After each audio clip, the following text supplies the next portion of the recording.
sana. Yamkini tunalitafuta sana na tuna focus kulitafuta jambo hilo, lakini tunaishi nalo, hatujui kama tunaishi nalo. Yaani tupo nalo, hatujui kama tunalo. Haleluya. Kwa leo nataka tukumbushane kuhusu jambo hili. Kichwa cha somo kinasema kwamba haleluya. Kichwa cha somo kinasema kwamba maumivu na shauku ya kumjua Mungu. Haleluya. Kwa kichwa cha somo kinasema maumivu na shauku ya kumjua Mungu. Bila shaka sote tuna ile shauku, kila mmoja mahali hapa na shauku. Wapo watu ambao wana maumivu, yani ana maumivu, ana ile shauku ya maumivu ya kumjua Mungu. Maumivu ambayo yamebeba shauku ya kuona neema ya Mungu. Kwa in short, mtu anataka kumuona Mungu, anataka kumjua Mungu. Naya sometimes kila siku anasali, kila siku anaabudu, kila siku anaenda kanisani, kila siku anaomba, lakini anajiuliza nifanye nini ili nifanye nini ili nimjue Mungu, au nifanye nini ili nimpendeze Mungu zaidi. Haleluya. Kwa kumbe kuna ile hali ya shauku, mtu anakuwa na shauku ya kumjua Mungu zaidi. Kwa mtu anakuwa na ile maumivu, kwa nini jambo hili aliwe? Kwa nini jambo hili alitokee? Au kwa nini sipo karibu sana na Mungu? Kwa mtu anapofika level ya aina hiyo, huanza kutengeneza maswali ndani yake. Huanza kutafuta njia mbadala ambayo anaweza kaifanya ili apate kutatua jambo hilo. Kwa mfano, anaweza akawa anatafuta au nifanye kitu fulani. Kwa mfano, au niwe naingia ibadani kila siku, huenda ndio nitamjua Mungu. Au niwe nafunga sana ndipo nitamjua Mungu. Au nisome Biblia sana ndipo nitamjua Mungu. Au nifunge sana, au nisitoe misaada sana ndipo nitamjua Mungu. Kwa mtu huyo ana maumivu na shauku kufanyaje ya kumjua Mungu. Sasa leo nataka tujifunze ni kipi ambacho Mungu anatuelekeza ili tupate kumjua yeye. Haleluya. Kwa ni njia ipi ambayo ya majibu au majibu ya maswali ambayo ambayo tulionayo. Kwa leo nataka tukajifunze maswali pamoja na majibu ya yale maswali tulionayo moyoni mwetu, au ya yale maumivu ambayo na ile shauku ambayo tunayo kwa ajili kufanyaje, kwa ajili ya kumtumikia Bwana. Haleluya. Bila kupoteza muda, tutaingia katika kitabu cha Mika. Tutaingia pamoja na kitabu cha Mika sura ya 6. Tutaanzia mstari wa 6 pale. Tutajifunza kuanzia mstari wa 6 pale mpaka wa 9. Haleluya. Kwa wapo watu ambao wana shauku ya kumjua Mungu, wana kiu, wana maumivu ya kumjua Mungu. Andiko hili linatuambia kwamba nimwendee Mwenyezi Mungu na kitu gani? Nipate kumwabudu Mungu aliye juu. Yaani huyu ni mtu ambaye amebeba jambo ndani yake. Maana kwamba yamkini amekuwa akiabudu sana, yamkini amekuwa akifanya kila kitu sana, lakini anaona kama bado. Kwa anafika refu, anaanza kujioji, anaongea na ubongo wake na akili zake na maisha yake. Yaani nimwendee Mwenyezi Mungu na kitu gani? Sawa, nipate kumwabudu yeye aliye juu. Umeona? Kwa anajiuliza nimwendee Mungu na nini? Anasema, je, nimwendee na sadaka za kuteketezwa? Anajiuliza amwendee Mwenyezi Mungu na sadaka ya kuteketezwa ndipo apate kumwabudu. Haleluya. Maana kwamba anajiuliza, anatafuta njia mbadala ya kutatua tatizo alilonalo. Anatafuta njia mbadala ya kumrahisishia apate kumwabudu, maana kwamba awe karibu na nani? Awe karibu na Mungu. Umeona? Kasema nimtolee ndama wa mwaka mmoja, yani amtolee sadaka kuteketeza au amtolee ndama mwaka mmoja ndipo atapata nafasi ya kumwabudu Mungu aliye juu. Umeona? Kwa ni mtu ambaye anatafuta revo, anataka hatua ingine, anataka kupiga hatua ili amtumikie Bwana. Sura mstari wa 7 inasema, je, Mwenyezi Mungu atapendezwa nikimtolea maelfu ya kondoo ndume au vito elfu ya mafuta? Je, nimtolee mzaliwa wangu wa kwanza? Unasikia? Yeye anajiuliza, au Mwenyezi Mungu atapendezwa, sawa, nikimtolea maelfu ya kondoo? Je, Mungu atapendezwa na nini? Utamfanyia Mungu nini ili upate kumwabudu, ili apate kupendezwa, ili ionekane ya kwamba na wewe upo katika wale ambao wanaomwabudu Mwenyezi Mungu, ili ionekane ambao upo katika wale ambao wanaomtumikia Mwenyezi Mungu. Yani anajiuliza, ndani yako mna confusion, ametengeneza kutofahamu kichwani mwake, aelewe afanye nini. Sawa, aelewe afanye nini. Kwa anajiuliza, au nimtolee Bwana kondoo, maelfu ya kondoo ili nipate kumwabudu, au ndipo atanikubali, au ndipo utapendezwa naye? Umeona? Au nimtolee vito elfu vya mafuta, au mzaliwa wangu wa kwanza? Yani ni mtu ambaye yupo katika tafakari kubwa sana. Unaona, inapofika mtu katika revel na hiyo, anaanza kujioji maswali. Sawa, anajioji maswali, afu maswali haya hana majibu. Kwa ni mtu ambaye anaonekana ana shauku, sawa, anataka kupiga hatua, lakini haiwezi kupiga hatua kwa sababu anachokifikiria ni kama anaona kimefika mwisho. Kwa anatafuta njia mbadala. Ndio kwa maana unapokutana na mtu wa aina hii, au mtu wa aina hii anapokutana na mtu ambaye sio aliyo sahihi, akakutana naye, ni rahisi mtu huyu kupotea, na ni rahisi mtu huyu kwenda katika njia isiyofaa, kwa sababu yupo katika hali ya kusema anataka shauri lolote ambalo lingelimsaidia. Kwa hata akipata shauri mbaya kwa wakati huo, atalitumia kizani ni njema. Haleluya. Kwa yupo katika kutofahamu, akili haijatulia, anajiuliza maswali. Haleluya. Anajiuliza, au nimtolee Mungu mzaliwa wangu wa kwanza, yani mtoto wake. Sawa, anajiuliza, nimtolee Mungu mtoto wangu ili nipate kumpendeza? Haleluya.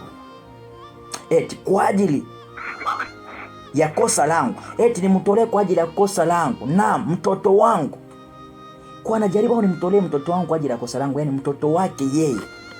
Sio rahisi. Yani mtu ambaye ana shauku, ana hamu, ana kiu ya kunywa maji, lakini hayo maji atayapataje? Hakuna wa kumpa hayo maji. Haleluya. Hakuna wa kumpa hayo maji. Ni sawa sana mtu ana njaa lakini hana pesa, ataanza kujioji, nifanye nini ili nipate chakula? Haleluya. Ni mtu sawa sana mtu ana kazi, nifanye nini ili nipate kazi? Kwa na yeye hiyo hali, hiyo situation alikuwa anaipitia sasa katika kazi ya Mungu. Anajiuliza afanye nini? Unaona? Anajiuliza au afanye hivyo kwa ajili ya makosa yake, atoe mtoto wake kwa ajili ya dhambi zake. Haleluya.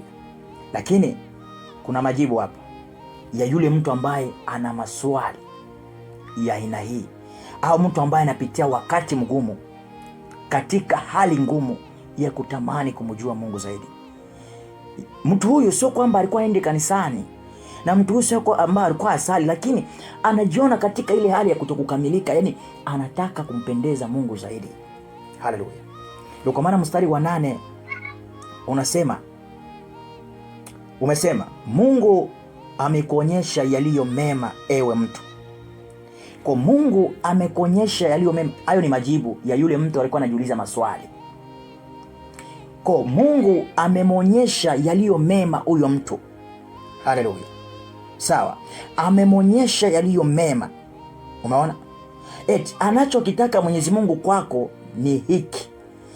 Kumbe wakati unapojioji maswali, unapotafuta maswali, kumbe na majibu yanakuwepo hapo, lakini kwa sababu hujapata mtu kukuelekeza yale majibu, kwa unajikuta unajiuliza maswali. Kwa ndipo huyo mtu anajibiwa sasa, anaambiwa kwamba anachokitafuta Mwenyezi Mungu kwako ni hiki. Kipi hicho? Haleluya. Ni kipi ambacho Mwenyezi Mungu anakitaka kwa huyo mtu ili apate kumpendeza? Je, ni kweli Mungu anataka sadaka za kuteketezwa? Anataka kondoo? Haleluya. Anataka mtoto wake? Anataka vijito vya mafuta ili apate kumwabudu na kumpendeza? Haleluya. Anasema kutenda mambo yake. Jambo la kwanza, kumbe ili umpendeze Mungu, ili upate kumwabudu Mungu, Mungu anataka fanyaje? Utende mambo ya haki. Kumbe yamkini waweza kujiuliza maswali, ufanye nini ili Bwana apate kukuweka katika viwango vingine. Kwa endapo utaishi ndani ya matendo ya haki, maana kwamba uwezi kumuona, uweze kufika katika vile viwango na ile level ambayo unayotaka ufanyaje ufike. Kwa hiyo jambo la kwanza, utende matendo ya haki. Haleluya. Mungu anataka tutende matendo ya haki. Eti kupenda kuwa na huruma, pia kupenda kuwa na huruma. Kwa hiyo utakapotenda matendo ya haki, alafu jifunze kuwa sawa na huruma. Nini maana ya haki na nini maana ya huruma? Haki ni kutokuvunja ile sheria iliyowekwa, mwajibu wa sheria. Kwa mfano, neno la Mungu limesema usiibe. Kwa hiyo ukiiba hujatenda haki, hapo umevunja sheria. Kwa hili mpendeze Mwenyezi Mungu, anasema jitenda mambo ya haki. Kwa maana kwamba kama imesema usiibe, usiibe. Haleluya. Alafu jifunze kuwa na huruma. Nini maana huruma? Huruma ni kuwaonea wale watu ambao, ukiwa na huruma uwezi kumkatiri mtu mwingine. Ukiwa na huruma uwezi kumuibia mtu mwingine. Ukiwa na huruma uwezi kumchukia mtu mwingine. Ukiwa na huruma uwezi kumsingizia mtu mwingine. Haleluya. Kwa hiyo ukiwa na huruma utampenda yule mtu kama unavyojipenda wewe, kwa sababu utapenda lile baya usilolitaka wewe limfikie huyo. Hilo ni jambo la kwanza katika neema ya huruma. Haleluya. Kwa tujifunze kuwa na huruma. Jambo ambalo usilolipenda wewe kufanyiwa usimfanyie mwenzio. Kwa jifunze kuwa na huruma, wafanyie watu huruma. Sawa? Au jifunze kutenda mema. Hiyo ni jambo la pili. Eti na kuishi kwa unyenyekevu na Mungu wako. Kwa jifunze pia kuishi na unyenyekevu na Mungu wako. Wapo watu ambao hawaishi ndani ya unyenyekevu kwa Mungu. Watu wengi hatuishi katika unyenyekevu mbele ya Mwenyezi Mungu. Haleluya. Kwa hiyo kama huna unyenyekevu, huwezi kuwa na huruma, vile vile huwezi kutenda haki. Kwa sababu ndani ya kutenda huruma na kutenda haki, ndani yake mmebeba unyenyekevu. Nini maana unyenyekevu? Unyenyekevu ni utiifu. Kwa hili upate kuyatimiza haya ya Mwenyezi Mungu anayotaka kwako wewe, basi inabidi uwe na unyenyekevu, unyenyekee. Maana kwamba upo tayari, sawa, kufanya jambo hilo. Haleluya. Ili ukapate kutenda huruma, hakikisha unakuwa unyenyekevu na Bwana Mungu wako. Mungu anasema nini kwa ajili yako? Na Mungu anasema nini kuhusu maisha yako? Kwa jifunze kuwa na unyenyekevu mbele ya Mwenyezi Mungu. Ndicho Mungu anachokitaka kwako. Ndicho Mungu anachokitaka kwako. Haleluya. Inasema Mwenyezi Mungu anawaita wakazi wa mji, na ni jambo la busara sana kumcha yeye. Kwa Bwana anawaita, sawa, anawaita wakazi wa mji. Kwa hiyo ni jambo la busara kumcha Mungu. Wawezaje kumcha Mungu? Huwezi kumcha Mungu kama haya mambo hayako ndani yako. Huwezi kumcha Mungu kama wewe sio mtenda haki. Huwezi kumcha Mungu kama wewe sio unayeonea watu huruma. Huwezi kumcha Mungu kama wewe sio mnyenyekevu na Mungu wako. Wawezaje kumcha Mungu? Mfano, umeajiriwa na bosi wako. Ili uonekane ya kwamba kweli wewe ni mfanyakazi wa yule bosi, inabidi umtii, unyenyekee anayokuambia. Bosi apende hiki, bosi anapenda hiki. Hapo ndipo unaonekana kuwa mfanyakazi wa nani? Wa yule bosi. Maana kwamba ukianza kumpinga unaonekana wewe sio maana kwamba vigezo vya kuwa mfanyakazi wake havipo. Haleluya. Kwa ndivyo ilivyo kwa Mungu pia. Kwa hili tumche Mungu, inabidi tuhakikisha kwamba yale maneno ya haki anayoyataka Mwenyezi Mungu yawemo ndani yetu. Ndipo tunaonekana sisi ni wachaji wa nani? Ni wachaji wa Mungu. Kwa tuzingatie kutenda haki, kuwa na huruma na kunyenyekea mbele ya Mwenyezi Mungu. Haleluya. Hayo ni mambo ambayo Mungu anayataka kwetu. Kwa ni jambo la busara sana kufanyaje? Kumcha Mungu. Umeona? Eti sikilizeni henyi watu wa Yuda. Sikilizeni henyi mnao kusanyika mjini. Kwa sikilizeni nyinyi wote watu wa Yuda na nyinyi wote mnaokusanyika mjini. Sikilizeni nyinyi wote watu wa kweli jibu na wengine hao. Kwa Bwana anataka hayo tupate kuyatimiza na kuyatekeleza. Haleluya. Bwana tuwe sana.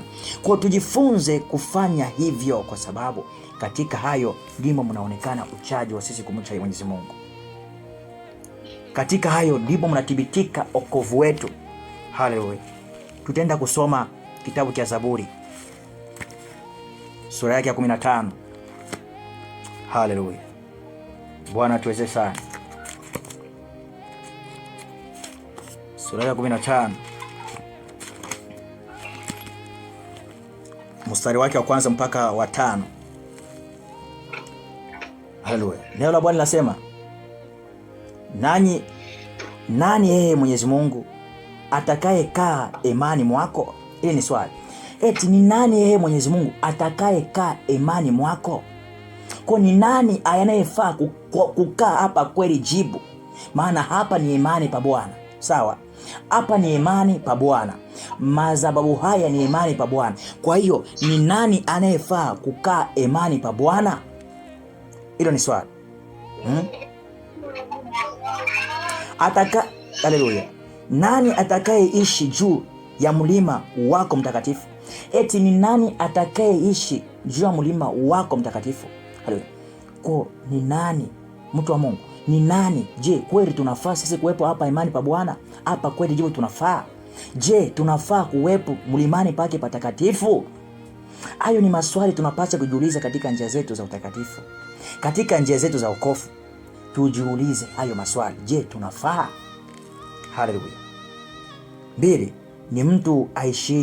ni mtu aishiye bila lawama, atendaye daima yaliyo mema, asemaye ukweli kutoka moyoni.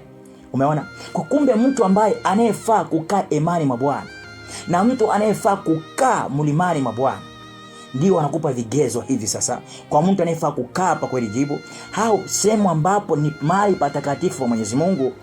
Umeona? Ni mtu ambaye ana lawama.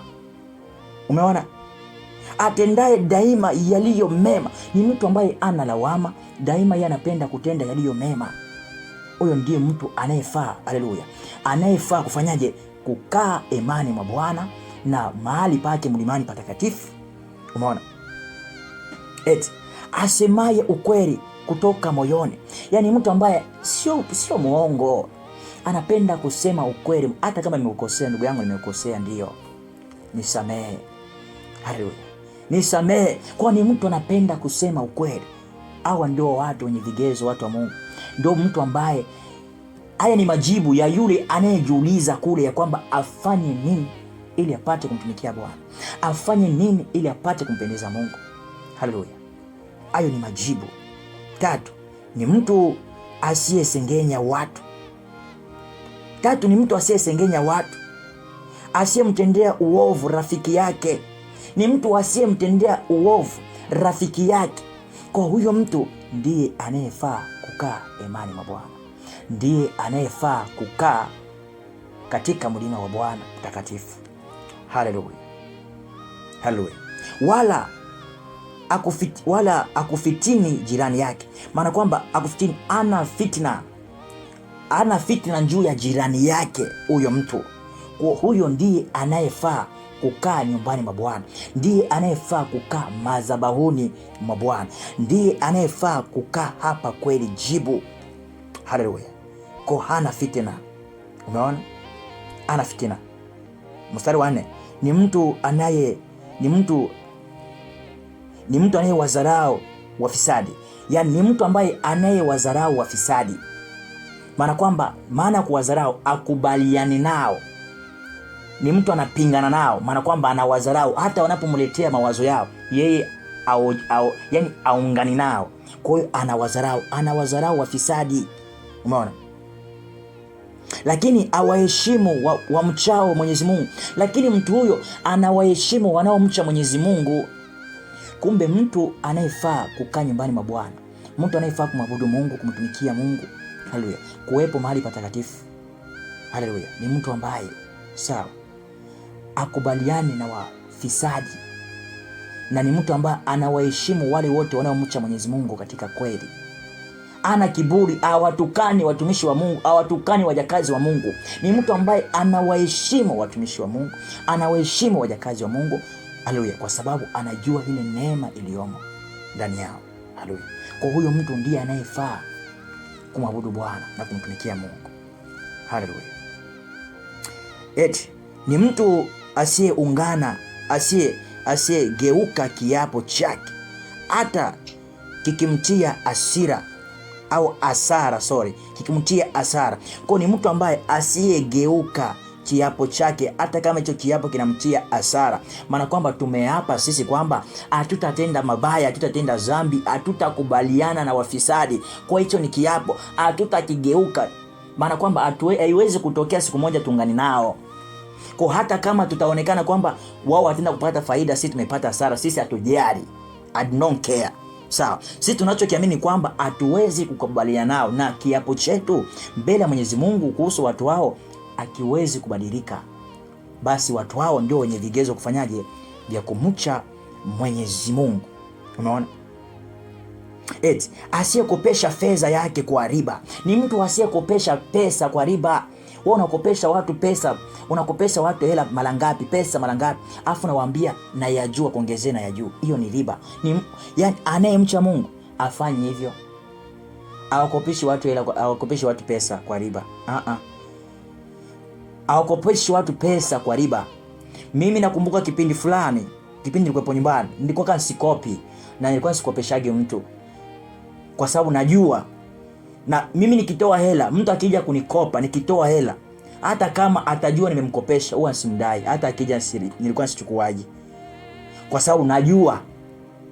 Na mimi nilikuwa nikimkopesha mtu, walikuwa wanirudishiaje. Kwa hiyo nilifanyaga, kwa nikimkopesha mtu nilikuwa najua tu natoa sadaka. Kwa hiyo huo moyo katengenezwa hivyo. Kwa nikawa sikopeshi watu tena pesa. Kwa hata mtu atakuja kwa njia kukopa, mimi nikimupa moyo wangu umeshaachia. Yani mimi natoa, yeye japo atajua nimemkopesha, lakini mimi moyo wangu yani umeshaachia, kwa sababu sitakuwa na muda huo na najua arudishi. Nilikuwa nagombana na watu sana. Kwa mtu anayemcha Mungu akopeshi pesa kwa riba. Haleluya. Akopeshi pesa kwa nini? Kwa riba. Wala kupokea rushwa. Mtu anayemcha Mwenyezi Mungu pia apokee rushwa. Mtu wa Mungu utakwambia, unaona, kwa sababu hii kuna kamchongo hapa, shika hivi usiongee, kaa kimya usiongee. Hiyo ni rushwa, umeshapokea. Haleluya. Kwa mtu anayemcha Mungu apokee rushwa. Kwa ukipenda rushwa, ukipenda kukatwa midomo, ukipenda kufungwa midomo, kuongwa, wewe sio mchaji wa Bwana. Haufai kuwepo madhabahuni pa Bwana. Haufai kuwepo mahali patakatifu. Haleluya. Anayemcha Bwana atakiwi kupenda rushwa. Haleluya. Usipende rushwa wala kuzurumu. Sawa, asiye na hatia. Usipende kuwazurumu watu wasio na hatia. Wewe unasingiziaga watu makesi. Wewe ni msingiziaji wa watu. Huko sio kumcha Mungu. Kama upo hivyo, jua bado hujakamilika. Jioji maswali na wewe kama yule alivyokuwa anioji maswali. Ili ukae katika msingi wa kumpendeza Bwana. Ili ukae katika msingi wa kumtazama Bwana. Kwa inabidi uhakikishe ya kwamba unakaa katika yale Bwana anayoyataka. Hivi ndio vigezo, mtu wa Mungu. Hii ndio dawa. Wachawi wakienda huko wanapewa dawa. Sisi dawa zetu, hii ndio mbinu, ndio kodi, ndio password. Ambayo ndio password. Hii ndio siri ya kazi ya Mungu. Kuna sisi ndio password yetu, tukiitumia tunafungua mlango. Sawa. Hii ndio funguo ya kufungua kufuri. Ni haya tunayoyasoma mahali hapa. Haleluya. Bwana atuwezeshe sana. Bwana atuwezeshe sana. Tutasoma kitabu cha Wafalme wa Pili. Mtu wa Mungu, Mungu anatupenda sana na anataka tumpendeze daima. Haleluya. Wafalme wa Pili sura yake ya 16 mstari wa 3. Haleluya.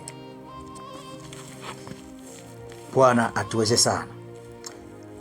Neno la Bwana linasema, bali alifuata mienendo ya wafalme wa Israeli. Isitoshe hata alimpitisha mwanaye motoni kuwa tambiko,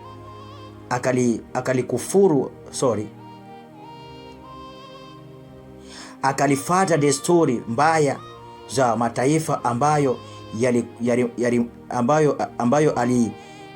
aliyafukuzwa na Mwenyezi Mungu. Tarudia. Bali alifata mienendo ya wafalme wa Israeli. Isitoshe, hata alimpitisha mwanawe motoni kuwa tambiko, akifata desturi mbaya za mataifa ambayo yalifukuzwa na Mwenyezi Mungu wa Israeli. Haleluya. Walipokuwa wanaingia nchini. Kwa hiyo huyu ni mfalme Ahazi wa Yuda, sawa. Kwa yeye alifanya kufuru ambalo Mungu akupendezwa nalo. Kwa hiyo alikufuru, akafuata desturi ambayo isiyo ya Mungu, Mungu asiyoitaka. Haitoshi, alimpitisha mwanae katika moto, yani maana kwamba akafanya matambiko ambayo Mungu asiyoyataka, sawa. Kwa Mungu akakuazika. Kumbe tukifanya mambo yale ambayo Mungu asiyoyapenda, Mungu anakuazika. Kwa inakuwa ni kufuru mbele ya Mwenyezi Mungu. Kwa waweza kufanya jambo kaliona ni kawaida, kumbe unakufuru. Katika usiku huu Bwana anatusisitiza tusiwe wa kufuru, tusiwe tunakufuru, bali tulitii neno lake. Haleluya. Tulitii neno lake. Bwana atuweze sana tupate kulitii neno lake, tusifanye kufuru, tusifanye yale asiyoyataka. Isaya sura yake ya kwanza 11 kuanzia 11. Bwana atuweze sana. Hayo ndio mambo Mungu anayoyataka kwetu. Tukiishi katika hayo, hiyo ni kodi watu wa Mungu. Hiyo ndio password. Hiyo ndio password katika ulimwengu wa roho. Tukitembea na hizo, sisi tuna ile funguo inaitwa passepartout, ambayo inafungua kila mahali. Inafungua kila sehemu. Haleluya.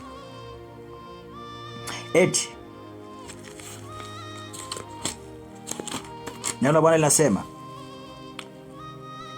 Mwenyezi Mungu asema hivi, wingi wa zabihu zenu ni kitu gani kwangu? Mungu anauliza, je, wingi wa zabihu zenu ni kitu gani kwake? Nimezichoka sadaka zenu za kondoo wa kuteketezwa na mafuta ya wanyama wenu wanono. Sipendezwi na damu ya fahari wala ya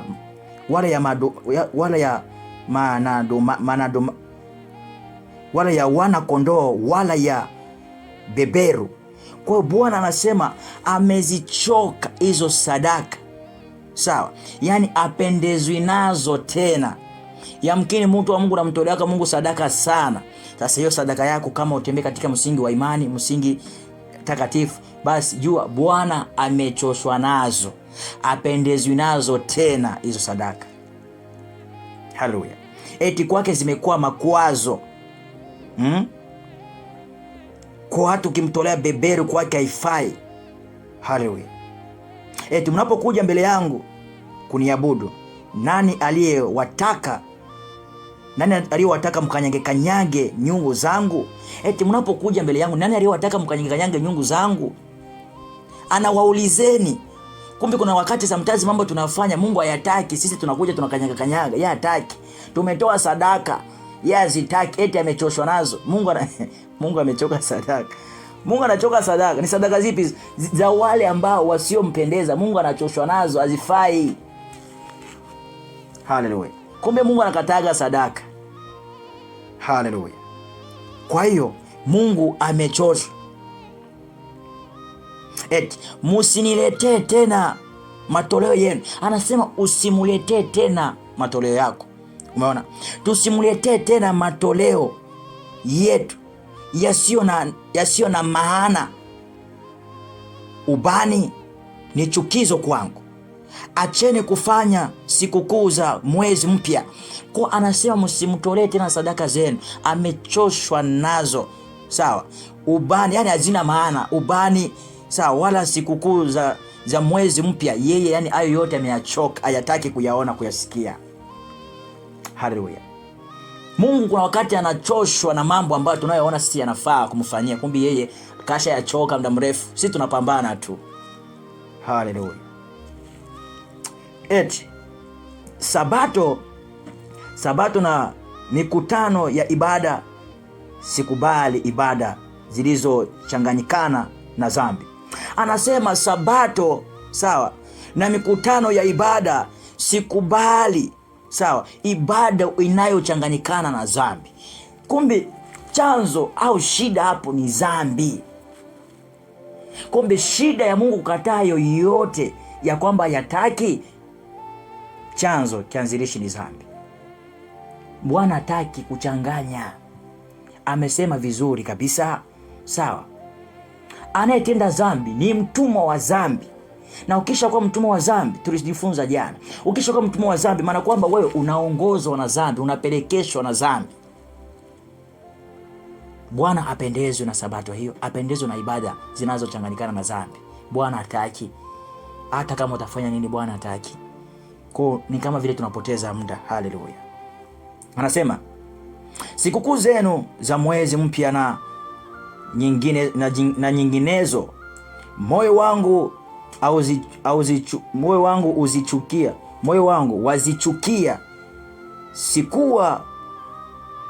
wazichukia. Zimekuwa mzigo mzito kwangu, nami nimechoka kuzivumilia. Si umenyelewa? Eti sikukuu zenu za mwezi mpya na zinginezo moyo wangu wazichukia. Umeona? Zimekuwa mzigo mzito kwangu, nami nimechoka kuzivumilia. Kumbe kuna wakati Bwana anachoka, mtu wa Mungu. Kuna wakati unafanya mambo mengine Mungu yani ameyabeba, ameyavumilia, anafika revu anachoka. Sawa. Kuna wakati Mungu aliwachoka wana wa Israeli, akamwambia Musa, mimi watu hawa mimi nataka niwateketeze Bwana. Sawa?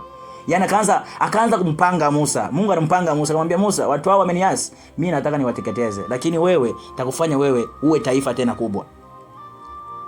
Yaani anataka wateketeze wale, afa mfanye Musa taifa lingine kubwa. Musa akasema Bwana, wakumbuke wale hao watu tuliwatoa kule. Wapo mashahidi kule, wanajua Mungu aliwatoa watu.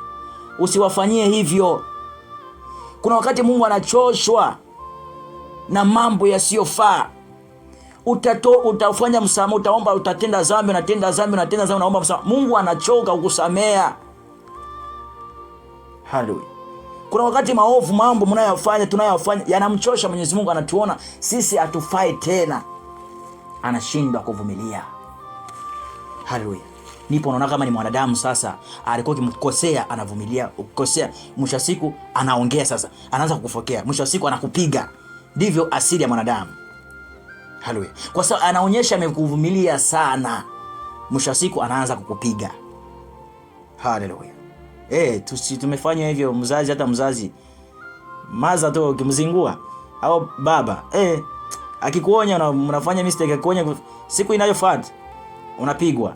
Kwa hiyo inamaanisha amekuvumilia, amekuchoka. Kwa anaona njia mbadala kukuonya sasa ni kichapo.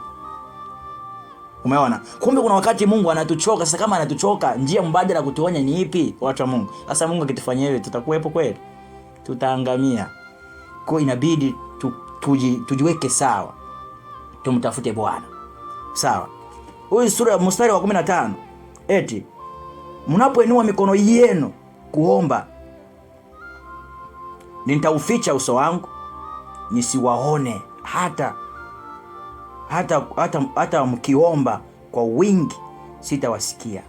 Eti mtakapoinua mikono yenu juu kwanza kuomba, tutakapoingia mahali hapa kwanza kuomba, yeye atafanyaje? Anaficha uso wake.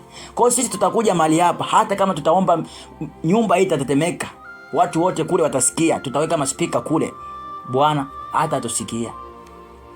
Haleluya. Hata tusikia. Kumbe inafaa, sawa, Bwana atusikie, kwa sababu ametuchoka. Akituchoka anastiri uso wake ili asituone, hata tukiomba sikilizi. Kwa tunapiga nini? Tunapiga makelele. Mtu wa Mungu, hizi ndio njia za kumpendeza Bwana. Ndizo njia za kuwepo imani mwa Bwana. Ndizo njia za kuwepo mlimani mtakatifu wa Bwana. Ni kuishi yale Bwana anayoyataka. Haleluya. Maandiko yanasema ukinipenda, sawa, utashika yaliyo yangu. Kwamba ukimpenda Mungu utayafanya yaliyo ya Mungu. Maana kwamba usipofanya ya Mungu unafanya ya nani? Ya upande wa pili ambaye ni ya shetani. Kwa tujitahidi tukae katika hali iliyo nzuri. Haleluya. Bwana amesema hata yasikia eti maana mikono yenu imejaa damu. Kwa sababu mikono yetu imejaa damu, awezaje kutusikia? Haleluya. Bwana hawezi kutusikia kwa hiyo hali. Kwa tujitahidi tumtafute Bwana katika roho na kweli. Ukisoma, muda umeenda sana, lakini wewe tukasome katika kitabu cha Yohana tukamalizia hapo. Bwana tuweze sana. Tujitahidi sana kumtafuta Bwana. Sura yake ya 6:28. Haleluya. Mungu anatupenda sana, kwa anatutakia aliyo mema. Anatutakia aliyo mema. Sura yake ya 6:28. Haleluya. Asante Yesu Kristo Nazareti.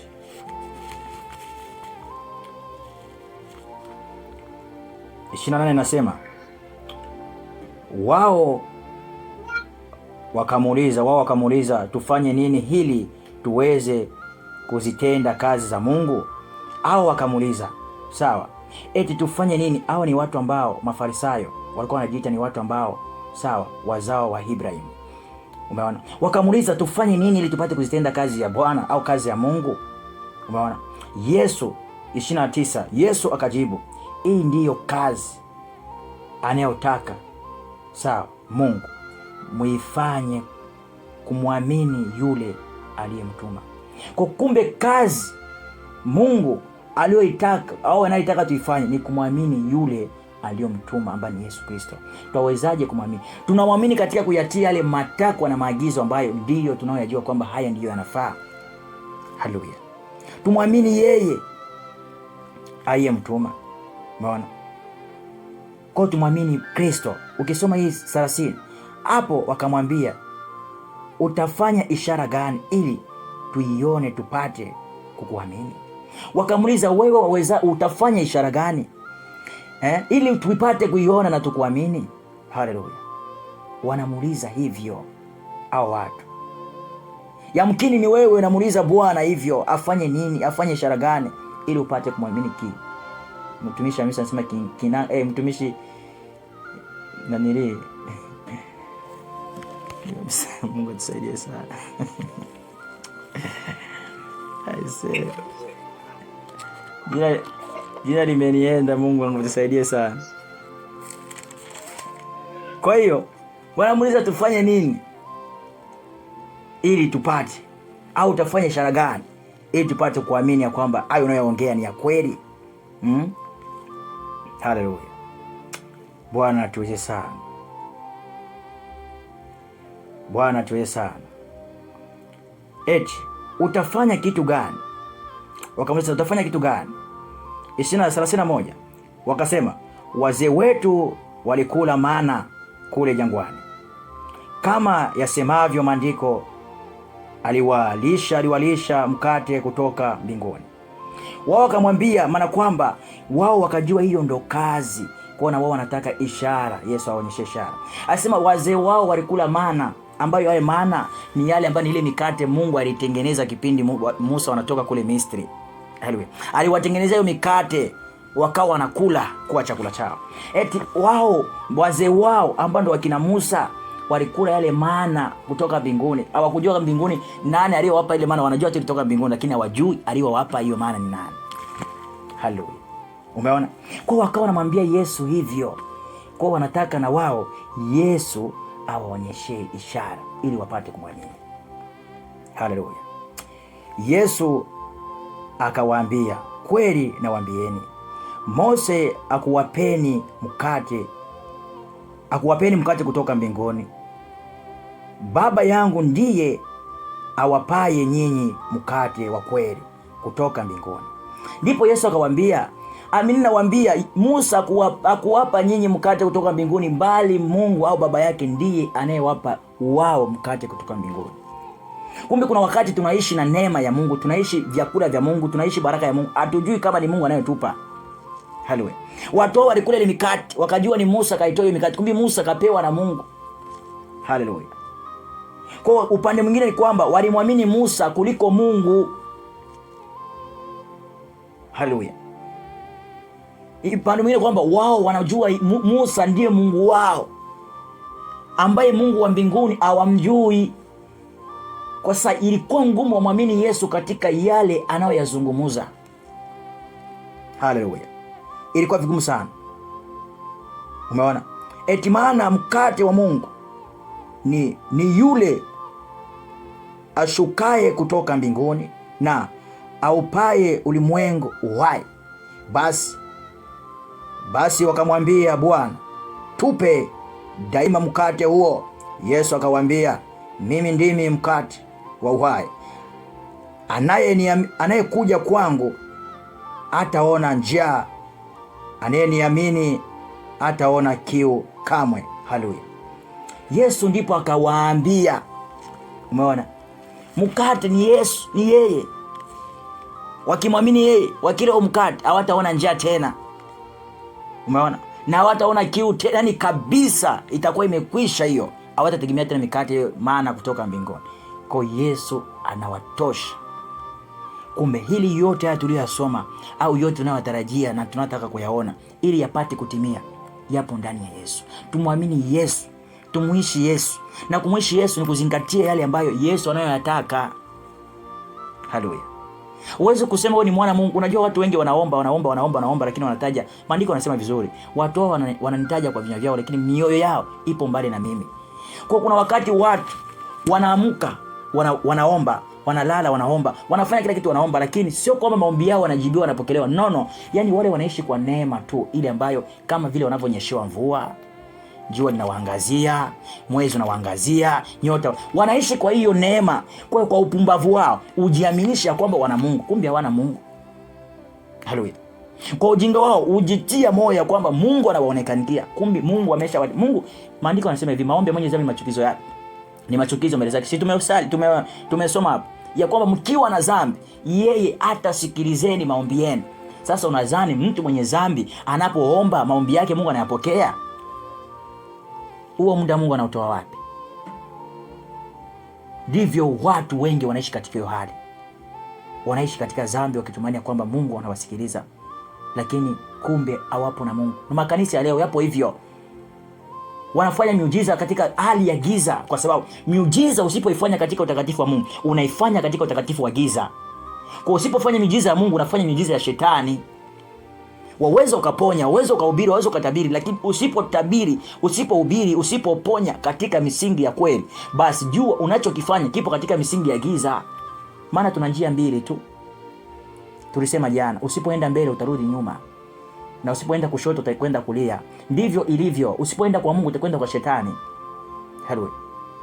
Lakini watu wanajisahau. Sisi hatupashi kujisahau. Tuwe macho ili tupate kumwona Bwana na Bwana apate kutuwezesha. Basi neno hili likawe baraka kwa sisi zote. Bwana awabariki sana. Amen. Sijui kama kuna mtu ana swali, basi anapewa na nafasi.